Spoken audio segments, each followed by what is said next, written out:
Като цяло мисля, че ми беше необходимо едно много дълго завръщане и ето, че е тук. Отиваме с всичките ми приятели в Египет, за да отпразнуваме моят рожден ден. Решихме да се съберем тълпата, да си организираме билети и така нататък и да отидем в Египет. Затова този ден ще е толкова бурен.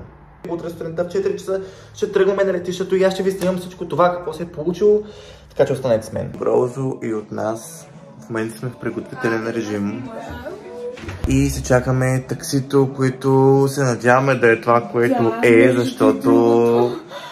Не питайте как сме ги намерили, просто някакви люлински батки. Да, това е Ивана, която обяснява 20 минути каква е историята с партибуса. Процесът с изтеглянията започна. Let's go! И познайте дали се появи този бус. Ами не. Затова вземаме такси и бързо към летището. Пресихме на летището, събрали сме се тук и си хапваме и чакаме полета да дойде, защото... И познайте дали в 5 часа на нас не ни е скучно, не ни се спи и не знаем какво да правим, за да си изгубим времето. Разложили са джаги на летището. Да, не стига толкова с това летище, хайде към Смолян. Имаме 3 часа да убиваме време. Набързо спирам да се оплакам, защото тези гледки бяха най-силните плажове, които някога бях виждал през моят живот. Малко кафе и кацаме в Хургада. Хей хора, пристигнахме на летището и току-що ходих да си вземам сим-карта с интернет, която е зад мен. Общо взето цените бяха $14 за 30 гигабайта, които много се надявам да ми стигнат, защото само ако знаеш как ще се набуташ с тези сим-карти, не е истина. Нямам търпение да се прибра в хотела и да хапна. Ето и останалите, още си мъкнат багажите. Тук сме вече на летището. Куфарите. Забравих да ви спомена една много интересна и плашеща история, че щях да си объркам куфара с една жена. Имаше абсолютно същия куфар като моя.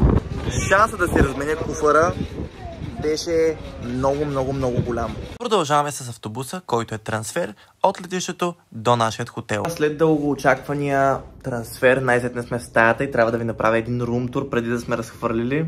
Това общо взето ни е стаята, влизаме в банята. Банята долу-горе е окей.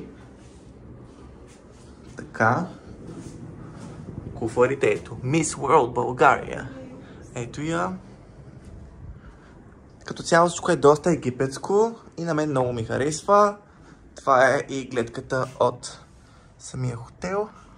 И понеже сме като невидели, цял ден прекарахме на плажа и сега е време за вечеря. А не си истински българин, ако не вземеш от всичко на първия ден. Искам да ви покажа какво сме си взели. Тази вечер имаше суши, no shit Sherlock, пици. Алито вижте какво си е взела. Маля колко си изгоряла, не е истина. Можем чуваме. Да. И с тези кадри ви казвам чао и до следващият влог част 2, защото ни очаква нещо много интересно и много смешно. Вижте сами. Той направи да прави масажа, човек. When I give you this is present. Не забравяй да се абонираш за мен, за да не пропуснеш част 2. До скоро!